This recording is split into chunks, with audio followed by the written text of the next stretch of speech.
आप देख रहे हैं समय न्यूज, आवाम की आवाज। छत्तीसगढ़ अपराध का गढ़ बन गया। पाटन विधानसभा क्षेत्र के अमलेश्वर सहित आसपास में 2 महीने के भीतर 3 बड़ी वारदात हुई, जिससे प्रदेश के व्यापारियों में दहशत का वातावरण है। भाजपा कार्यालय बिलासपुर में पत्रकारों से चर्चा करते हुए प्रदेश भाजपा के मीडिया प्रभारी राजकुमार राठी ने राज्य सरकार पर कई आरोप लगाए। उन्होंने कहा कि प्रदेश के व्यापारी सीए और वकील रखकर टैक्स के रूप में सरकार को एक बड़ी राशि देते हैं। उन व्यापारियों में इस वक्त दहशत का वातावरण है। पिछले 2 महीने के अंदर 3 व्यापारियों की हत्या ने साबित कर दिया कि प्रदेश में अपराधी बेखौफ है और उन्हें प्रदेश के कांग्रेसियों का संरक्षण प्राप्त है। दूसरे प्रदेश के व्यापारी भी अब इस राज्य में व्यवसाय करने आने से कतराने लगे। गृह मंत्री इन हत्याओं को लेकर किसी भी तरह का बयान नहीं देते।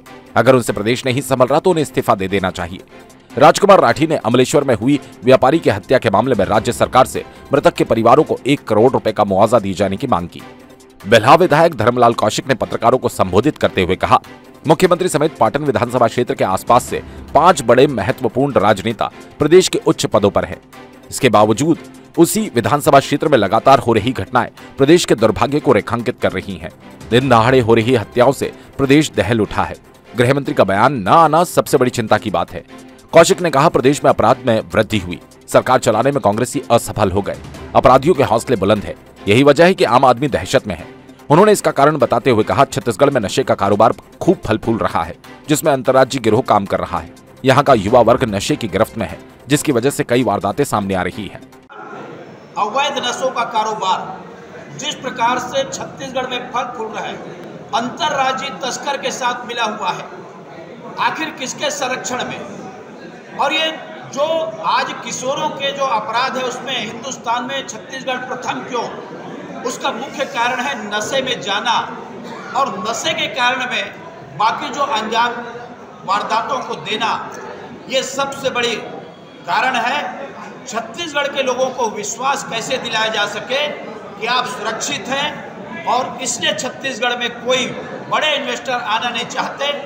जो एमओयू भी किए हैं, ये 3 साल में कोई आने के लिए तैयार नहीं है, कोई यहाँ व्यवसाय करना नहीं चाहते।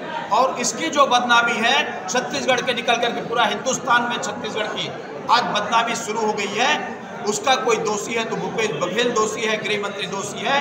ये छत्तीसगढ़ के लोगों को जो सरकार अपराध को रोकने में सरकार असफल साबित हुई है।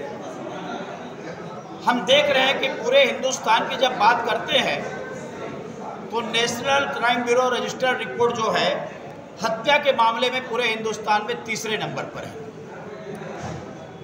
लूट डकैती अपहरण के मामले में 6वें स्थान पर है। डकैती के मामले में 11वें स्थान पर है।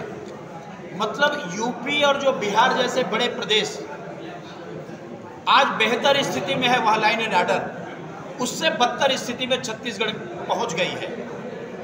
और लगातार आज लोगों को जो भयादोहन हो रहा है, अपने आप को असुरक्षित महसूस करने लगे हैं कि इस प्रदेश में कानून व्यवस्था पूर्ण रूप से फेल हो गई है। ऐसे स्थिति में आम जनता में इस सरकार के प्रति विश्वास खत्म हो गया है, और इस सरकार को अपने पद पर बने रहने का कोई अधिकार नहीं है। हिंदुओं का सबसे बड़ा त्यौहार है, और उसके 2 दिन पहले गुरुवार को अमलेश्वर में, जो कि मुख्यमंत्री जी का विधानसभा है, वहाँ पर हमारे व्यापारी भाई समृद्धि ज्वेलर्स के संचालक सोनी जी को न केवल शूट किया गया बल्कि लूट की घटना हुई, और उसके 2 माह पूर्व बालोद में भी एक व्यापारी की हत्या हुई, और उसके 1 माह पूर्व डूमरतराई बाजार, जो छत्तीसगढ़ का सबसे बड़ा थोक बाजार है, वहाँ से घर लौट रहे व्यापारी पर ताबड़तोड़ चाकू से हमला हुआ, और न केवल चाकू से हमला हुआ, 50 लाख की लूट हुई। इस प्रकार से जो घटनाएं हो रही हैं, उससे छत्तीसगढ़ सरकार, कांग्रेस की सरकार, भूपेश बघेल की सरकार से व्यापारी समाज का विश्वास टूटता जा रहा है, और व्यापारियों को ऐसा लग रहा है कि छत्तीसगढ़ में व्यापार करना बहुत कठिन काम है, क्योंकि व्यापारी सुरक्षित नहीं है। और जब छत्तीसगढ़ का व्यापारी सुरक्षित नहीं है तो यह मैसेज पूरे देश में जा रहा है कि राजधानी रायपुर या छत्तीसगढ़ में जाके व्यापार नहीं करना है, क्योंकि वहाँ कभी भी व्यापार करते हुए व्यक्ति को आके कोई गोली मार देता है, कोई चाकू से घोंप देता है। इस प्रकार से गलत मैसेज जा रहा है। हमारे नेता प्रतिपक्ष जी ने भी कहा कि राजधानी रायपुर की छवि शाहपुर के रूप में हो रही है। और छत्तीसगढ़ जो है अपराधगढ़ बन गया है। हम माननीय मुख्यमंत्री जी से आपके माध्यम से मांग करते हैं कि तत्काल जो है छत्तीसगढ़ के व्यापारियों की सुरक्षा का समुचित प्रबंध करें।